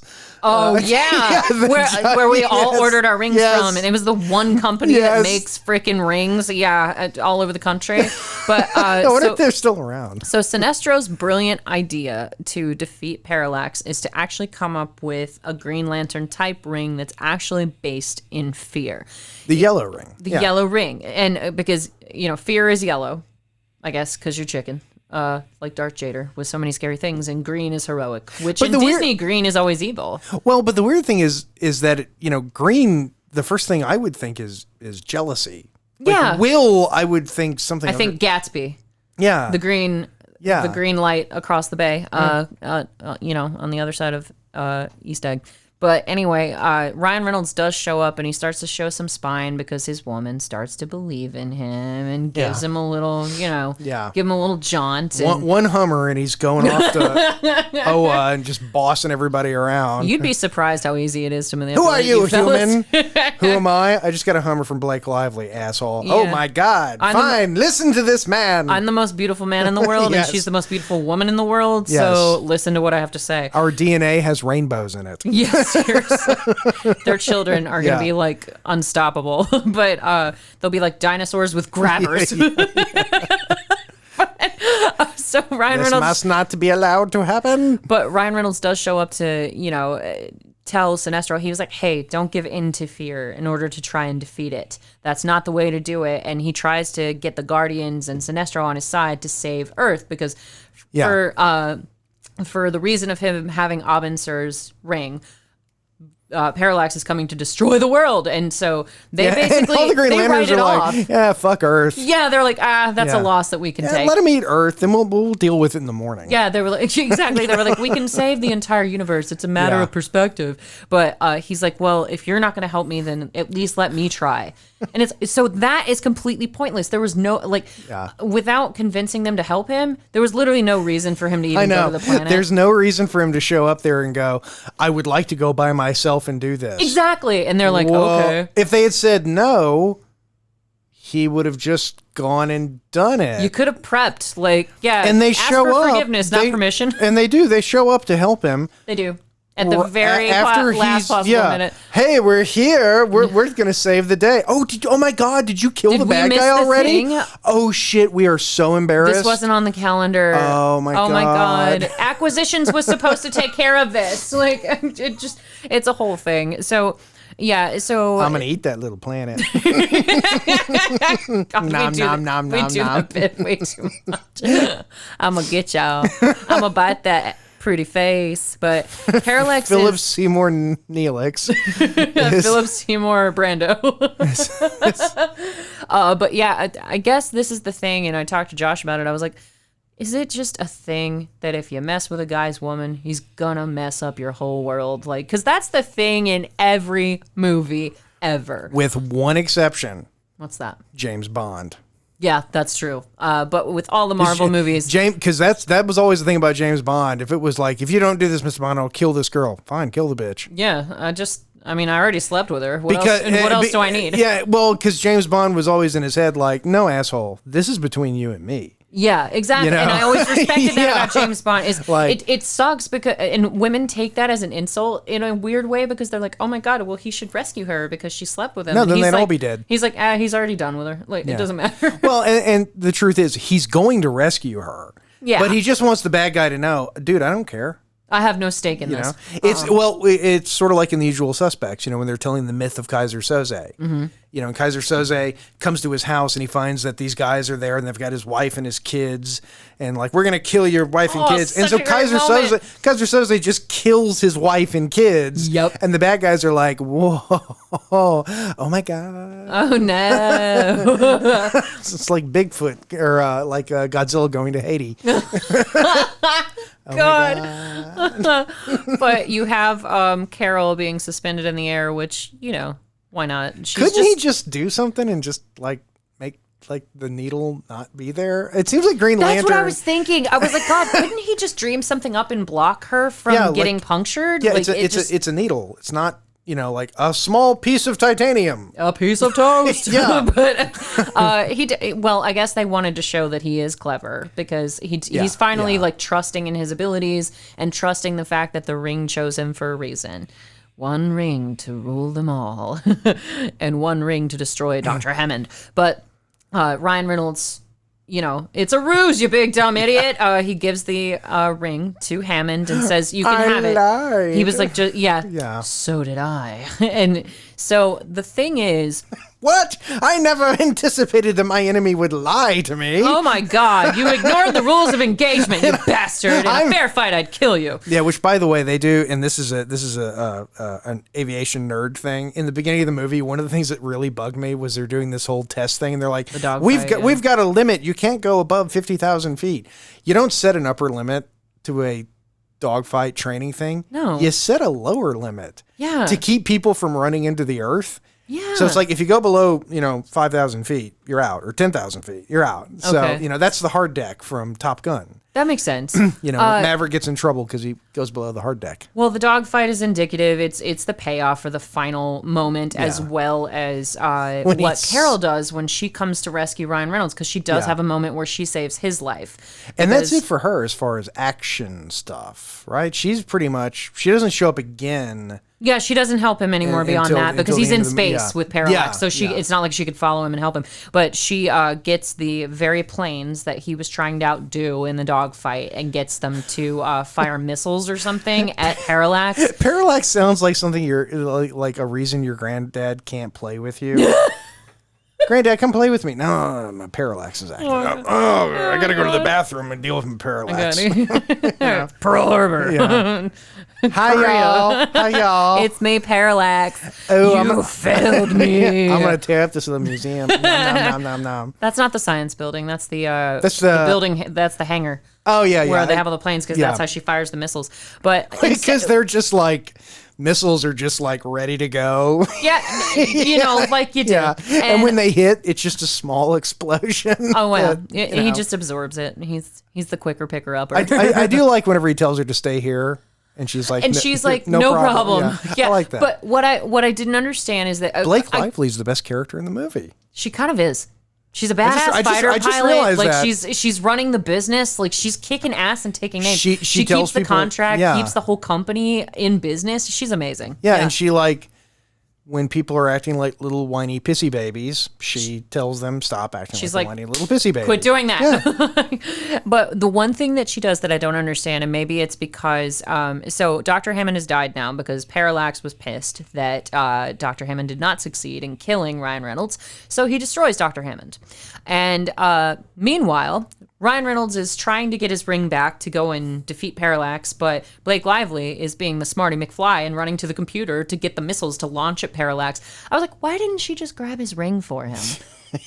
But at the same time, he's he's about to die because his soul is being sucked up by Parallax. So maybe that's why she did it, to buy him some time. I'm guessing that's what it is. I guess, and I like the fact. For logic. I like the fact that Parallax only gets to suck a little bit of his soul out. Because, you see it starting. Yeah, he's going full Dementor. But it's like, well, what do you... Oh, it's okay. You only got 20% of my soul. She does get him his ring, too. Oh, man, she's a badass. That's what I'm saying. Go, Blake Lively. You're the heroine of the story. I think Blake Lively is the best character in the movie. Agreed. Yeah. Absolutely. And then they filmed this in New Orleans, didn't they? I have no idea. I think they did. I think they filmed at least parts of it. That's pretty cool. Does that look like New Orleans? Honestly, no. I was about to say, that doesn't look like New Orleans to me. I've only been twice, but I wouldn't know. So she does have kind of a chick moment where she's like, please don't go and fight the enemy. Oh, yeah. Well, yeah, that does kind of, that she kind of Yeah, I didn't like that about her. Cause I don't want to lose you. We're all going to die. Like, literally, he's consuming the entire planet. Somebody's got to do something, and I'm the only one who can do it. So, all right. Yeah, Love you. Yeah, it's sort of like, well, this sucks, but it's sort of like being in a car accident when you realize this is going to happen. How do I make this suck as little as possible? Path of least resistance. So who's the person who can solve this problem? Me? Right. I guess I'm stepping up, because if something like that, and I mean, that's almost every woman ever. Well, let me ask you this. I mean, would you cry and beg Ryan Reynolds to stay? I'd do a lot of things to Ryan Reynolds. What about you, Mr. B? Would you get on your knees and beg Ryan Reynolds? Oh, okay. He's bobbing. Yeah. I know he'd, very sensitive moment there. He would definitely get on his knees for Blake Lively, I'm imagining, but most men would. So she's a beautiful lady. Nobody's that gay. Girl, please. Nobody's that gay. Sploosh. Oh, no. CG stuff. CG clouds with yellow. We're not sure what it is, but this is what I don't understand about Parallax. Yum, it's like if nom, nom, nom. Yeah, nom, nom, nom. I'm going to eat those yummy cells. Oh, is that a school bus? I didn't understand why Parallax is going full Dementor and trying to suck people's souls out when on point of contact, he sucks your soul out. He's just steamrolling over all the people in the city. Maybe it's like the difference between, just stuffing your face with a burrito from Taco Bell or savoring You know, like maybe That's true. You know, I think Parallax has some maybe he stress eats. He's a connoisseur. Yeah. He likes to savor. So retarded. You I'm think sorry. think you know what this wine is, but you don't. Yeah. But You really have to shave the mustache. This lady who waits like 5 minutes to run away. I'm like, why are you waiting so long? And I can see why this movie costs so much money to make, because like they're crashing multiple cars. They're throwing there are Ryan Reynolds. so many General Motors cars. God, seriously. There's so many General Motors cars. They in this basically movie. paid for this movie to happen. Yeah. That it had to have. But you do have the payoff. So the initial scene really that you make an impression with is the fact that Ryan Reynolds is in the dog. Oh, it's Ben fight. Affleck. What? He's looking like Ben Affleck now. Oh my God. A little. Yeah, a little Ben Affleck. Oh no! And meanwhile, Ben Affleck's up on a roof somewhere. Like, I think it's the I'm not getting involved in this shit. Like, the weak cheekbones with the mask. the weak cheekbones. Yeah. Oh my God! Ryan Reynolds does not have weak. No. cheekbones. Ryan Reynolds does, but he has the mask on. Oh, okay. So now he looks like Ben Affleck. Got it. Yeah. Okay. So, meanwhile, Superman wouldn't even be bothered by this asshole. no. Parallax. Superman would just like fly straight through him at the speed of light, or almost, and I don't even know what is. What's happening? I don't even know what's. And I, that's the thing, is that there were so many different rewrites, and everything got so messed with by, the production team and like the studio, that the movie is just, it's a heap. A mush. It's a heap. Exactly. Yeah. So the good thing that comes full circle, there's that satellite, y'all. Yeah, there's the payoff. For that one satellite. Oh, they killed my favorite character. I love Sadie the satellite. I thought Blake. Hi, everybody. I'm Sadie the satellite. Satellite. Anyway, so Ryan Reynolds does have a stroke of genius where, because when he's training with Michael Duncan, the three-namer, Michael. Oh no, Michael Clark Duncan. No, because he's training. What's the name of his character? I can tell Crap. you. Kilowog. Kilowog. Kilowog. He's training with Kilowog, and Kilowog basically says, this is what makes traveling through space so tricky. The bigger you are, the more quickly you get sucked in by the gravitational pull. Yeah. And so Ryan Reynolds, that sticks with him, and he's like, oh my God, the bigger you are, the harder you fall, or whatever it is that he says. It's a very good thing that Parallax, who is a creature that essentially lives in space, doesn't know this. Oh yeah. He hovers through space constantly, but he's got that grudge that he's got to destroy Abin-Sur's ring. The F-35s immediately fail. Yeah. Well, not really. They take him. No. I'm just saying, if it was realistic, F-35s. Yeah. So Ryan Reynolds gets the F-35s, and they pull him around Parallax as Parallax gets sucked in by the gravitational pull of the sun. And that's how he defeats him. And you think that Ryan Reynolds is going to die. Oh, no. Green Lantern is going to die. Oh, no. Hey, y'all. His mouth is just, I had to go for it. I know. Hey, y'all. But, yeah, Parallax. I'm going to stick my tongue out at you. I'm going to get you. I mean, it's Clancy Brown. Yeah. He's got to stick his tongue out. Yeah. But he's trying to destroy Ryan Reynolds, and it's just not happening. Really, seriously, especially when you zoom in on his face and he's got the contacts and the mask, it's so masked. And he hits him with a big fist. Like it just. And it's.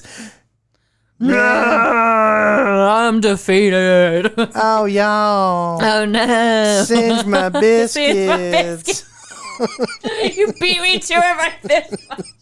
Damn it. But you think that Hal is gonna die, and then Sinestro comes around and saves him at the last second. That's it. That's great. I mean, it's the audio commentary, and then the movie's done. Yeah, that's pretty much it. And then these assholes just show up at the end. Oh, hey, we glad we could be here to save you. Save the guy who saved the world. It's like Michael Scott on the Mask on The Office, where Michael Scott is jealous that Dwight is captivating an audience of 1,000 people. And he's like, but I'm the guy who told the story that captivated the guy who captivated 1,000 guys. 1,000 guys. And that's Sinestro. He showed up. He's like, I'm the guy who saved the world. Yeah. Like, it's so stupid. See, if I was directing it, I would have Sinestro, shake his hand and they go, you've earned this, and then take his mustache off. And then put it on Darth Vader. No, and then he goes past Ryan Reynolds and he puts it on Blake Lively. No one needs your mustache rides around here. But he stops being a racist piece of shit at the end, and he's like, this day will live in infamy. I care now. You made me care more. Jesus. It's the shittiest Executive CG. producer Dick Wolf. It really is bad CG. How did this it's- movie cost $200 million? How? It's just, oh my God. The I mean, actors. because you look at Sinestro. He looks good. Yeah, the practical stuff is good. Yeah, the makeup. Abin Sur looks great. Yeah. Sinestro looks great. Yeah. Even the Guardians look pretty good. I'll give them that. If you're going to spend $200 million, They're maybe like melted Yodas. yeah, But yeah. maybe do a little bit, and then they all just let Jizz it go. into the air. Yeah, I know. It's like it's and then you just, and 1,000 million cigarettes were lit. Oh my God. Little insect. So many babies Green were made that Lantern night. smoking a cigarette. Buzz, buzz, buzz, buzz. Subtitle, was it good for you? But of course, you've got to have, So Blake you can just like Lively. imagine anything? Like, can the things you imagine vibrate? I'm just asking. It's just like a thing. Do they have attachments? Yeah. Can you dream up some But marital women get all aids? weird about that. That's like on the Watchmen, whenever Doc Manhattan was trying to work on his Save the Universe machine, and his wife wanted to have sex, and so he just made another version of himself to have sex with her.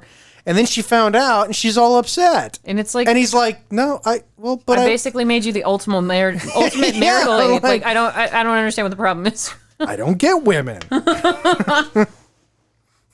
We want your time and effort, gentlemen. That's what we want. But Yeah, Blake Lively. yeah, and a nice little low cut top. You got to have that going on at the end, where Ryan Reynolds basically claims Blake Lively. They're together. Obligatory kiss. Can you like manifest a breath mint? I'm just saying it would. I mean, you're kind of sweaty from all that fighting right near the sun. God, Oh God, is green for garlic? you're all grody. Ooh. Okay, so I'm gonna go. This was a huge mistake. I'm gonna go. I know you're hot and all, but I'm Tom Jane.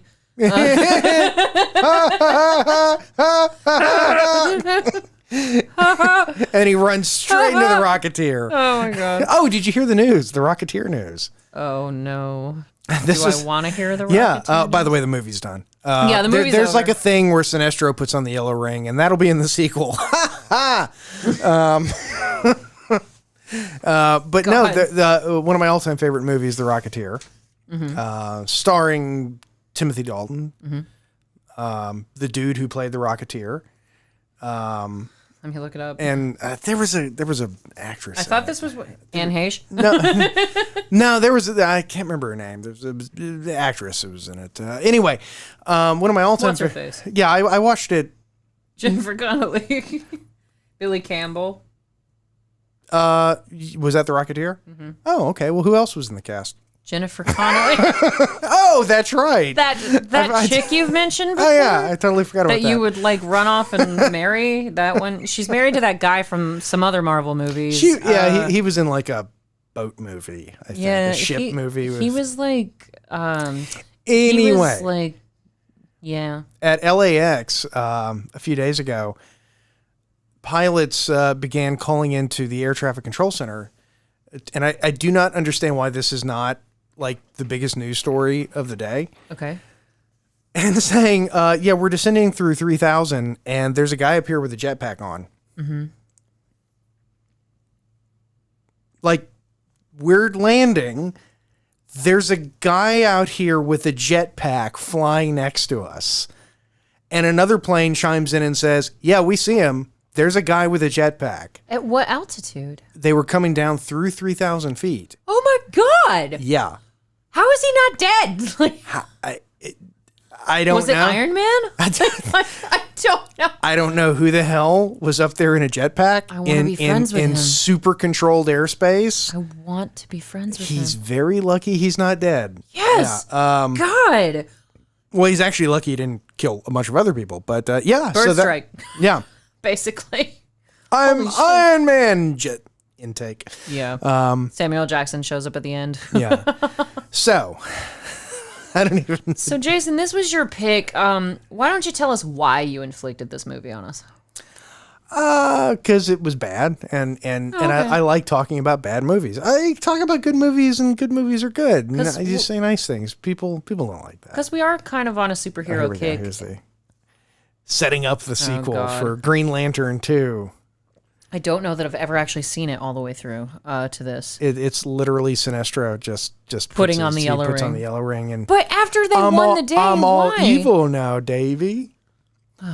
Well, he does it in the comic books. Like, Sinestro becomes Parallax later on, so...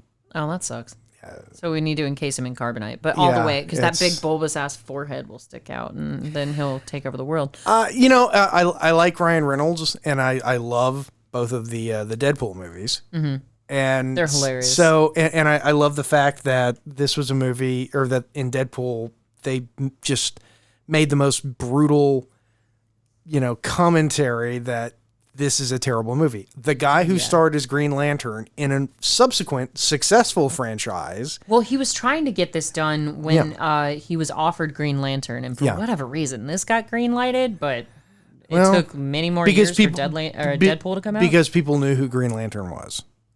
And most people Peter did. Sarsgaard. Yeah, there you go. Most people did not know who Deadpool was. That's true. I didn't know who he was. Yeah, most people even before the movies came out, because, like I said, I'm not a big comic book person. Very niche sort of character. But so no, I just wanted a bad, crappy movie, and I was trying to think of something that was bad and crappy. But at that, I like it whenever it's close to competent. Yeah, because then you can just talk about it a lot. And we can slide in and out with our own, commentary. As far as Alf to Seinfeld, there isn't one. I was about to say, because it was 2011, so this doesn't really fit our usual bill. Even Josh was like, didn't that movie come out in the later 2000s? And I was like, yeah, 2011. And he was like, oh, why did Jason pick that one? And I was like, I don't know. It's funny because if I was really, really, really being honest, the first time I saw it, I just was in the theater and it was a thing that was on and I was bored. And I didn't care.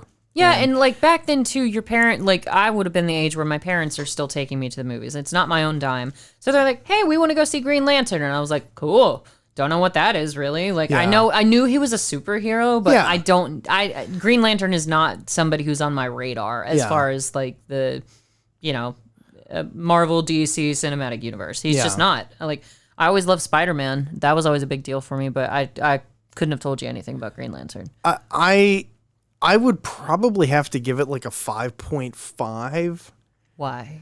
Because actually sitting and watching it, it's at least I wasn't just, no, it's a 5 because I was bored. I was about to say, I got distracted too. It was what it was, so I'd have to give it a straight 5 as well, honestly. It's a 5, yeah. Yeah, it's a straight 5, which is fine. I mean, perfect score. Mr. Brown, would you give it a 5? He's thinking. Okay. Yeah, he agrees. Yeah. So have another drink. I was about to say, do you have any beer left? Yummy. We're so weird. Because he's such a smoker. Try not to set him on fire. If you love something, set it on fire. On that bombshell, this may be the first time that we've ever come out just straight 5 with something, and we've equally kind of loved and hated it. So that's kind of a unique thing for the show, but because we normally come up with stuff from earlier in our lives. But yeah, so Hindsighters, we have to thank you for tuning in. Thank you, especially from Mr. Brown, who made a special appearance, despite the fact that he's not in town right now. Yeah, and he bilocated to be here with us tonight, which is Dr. Manhattan. Yes. That's what he did. So behave.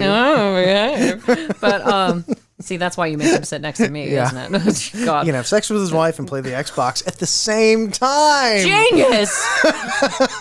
So, Hindsighters, we super appreciate you tuning in, as always. Thanks for hanging with Jason and myself for your drive time, your listening time, your gym time, your supper time, whatever time. We don't really care. Thank you for joining us for Green Lantern. This has been Hindsight, and good night.